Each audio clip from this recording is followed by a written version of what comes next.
Hi, Kelly. Thank you for the gift for Nathan. It arrived earlier today. Nathan was very happy. I'm glad he liked it. I wanted to celebrate him getting on the honor roll. He deserves a treat for studying so hard. Yes, he does. His new school has a very challenging program. He's one of the only few honor students. Wow! He should be very proud of himself. Yes, I think he is. But he has always been a very good student, and I make sure he's on top of his schoolwork all the time. I see.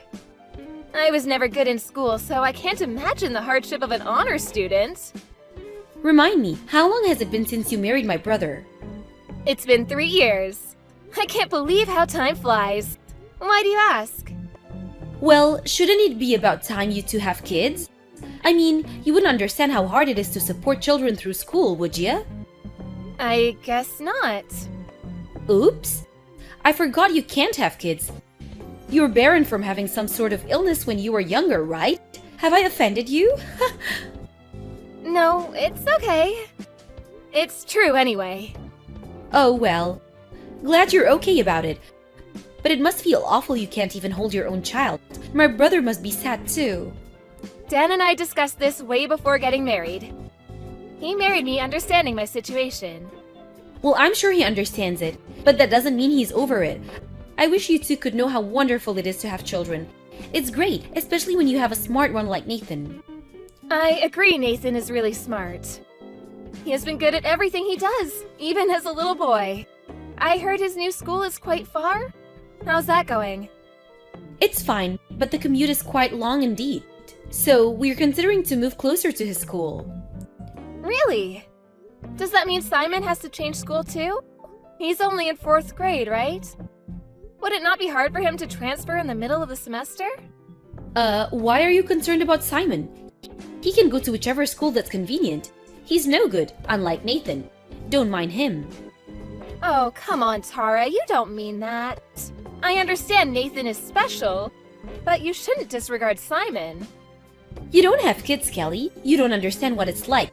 It's quite a nuisance when you have a stupid kid. It's a waste of time to look after him. How could you be so mean? My husband and I are happy as long as we have Nathan. I think Simon is supposed to have a test soon, and I already know he's going to fail it. Don't be so heartless just because he doesn't excel in school. And you really shouldn't call him stupid or a nuisance. Don't bully him. I can call him whatever I want to. You're so naive. Why do I have to pay attention to a kid who fails to please his mother? Don't you think it's a waste of time? Simon is only 10. How can you give up on him like that? He's full of potential. Blah blah. See, this is what I mean. You don't get it. You can't be such a dreamer. When you have two, you just know. Know what? The smart one will always be smart, but the stupid one will always be a failure. I don't blame you if you don't understand. Like I said, you don't have kids. You shouldn't decide so soon. Maybe Simon is not doing well in school because of how you treat him. You're hurting his feelings. How many times do I have to tell you that I don't care about him? Chatting with you makes me tired. I have to go shopping now. I only needed to say thank you for the gift. Bye now. Tara? What the heck is going on? Huh? What do you mean, Kelly? Simon came over to my house alone, crying. He said you told him to get out. That you even locked the door? Oh, that. He went to your place, huh? What do you want me to say? Sorry for the bother? No, that's not what I want you to say. You actually told him to get out, it's true? Yes. So what? Do you need to kick him out too? You can if you want to. Let's say I take him back to your place. Will he be allowed back into his house? You mean my house? Hell no. What? Do you understand how hurt he is? Do you not have a heart? Why do I have to feel sorry for him? He's the problem here, not me. What exactly is the problem? Do you remember the last time we spoke? I mentioned he was going to have a test, right? Yes, and? I told him repeatedly that he was not allowed to get a bad grade on the test, but of course, he does miserably. I had warned him. That's why you locked him out? Because of a test? You are unbelievable.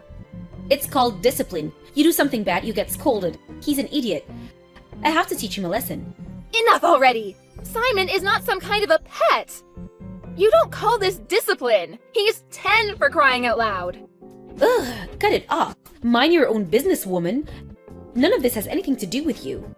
Of course it does! I'm his aunt! Dan is very concerned too! We're both Simon's family! Dan would say something like that. He's always has to be right like you. Anyone would agree you're being too hard on Simon. Oh, I know. Huh? Are you gonna stop bullying Simon? I have a better idea. I choose to focus on my special boy Nathan. You can have Simon. He's no good for me. You can raise him. What? It's a win-win, you see. A barren couples get a kid, and I get to focus on the better one. Are you serious? He's your own son! It's okay. I really have had enough of his stupidity already. And it's perfect, isn't it? You get to try your hand at raising a kid. You know what? Fine, we'll raise him, but no second thoughts. Oh, I definitely won't have any. We're getting ready to move closer to Nathan's school anyway. You can officially adopt him, and we can just cut all ties. Yes, I think that is best for Simon. And for me and Dan, too, since we won't be obliged to you in any way. But don't you dare act like his mother ever again. I won't, I'm sure of it. I only want Nathan, he's the special one. Okay, great, so we're all set. I'll set up the papers and send you his stuff later on. Hi, Kelly. Long time no speak. Are you still taking care of that stupid kid? Hi, Tara. If you mean Simon, of course we are. He's our child. We're not irresponsible like you. You don't need to be so harsh. I wasn't being irresponsible. I had made a selection. I wasn't the problem, he was.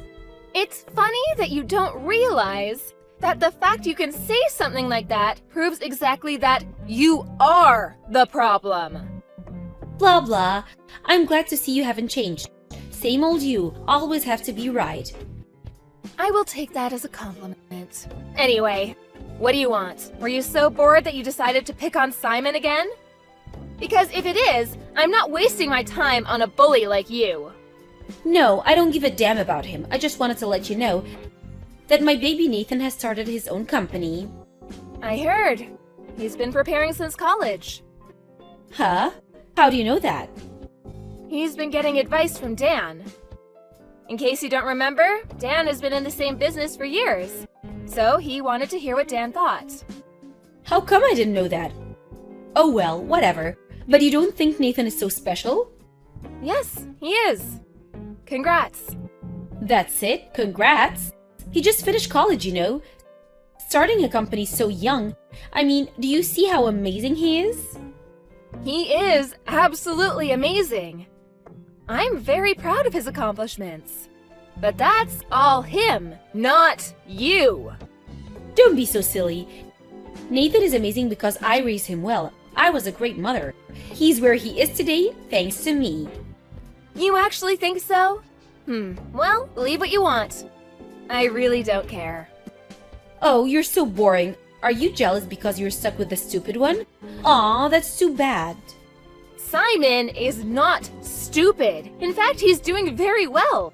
You don't know anything about him. Doing well? You're so funny. If you don't think that he's stupid, you must be cuckoo too. Hilarious. You can say whatever you want to. One day, you will see who the real idiot is. You'll be barking like a dog by then, crying for attention. Like I said, Kelly, don't be so jealous. You're making yourself look silly. It's clear for everyone. A baron like you deserves a failure like Simon. Don't you agree you were perfect for each other? That we were. In fact, I'm not sure if I ever deserved a great kid like him. And for that, I thank you. You're welcome. As miserable as your life may be, good luck. I will keep my fingers crossed for you. Goodbye. Kelly? What the hell? Hi, Tara. Good evening to you, too.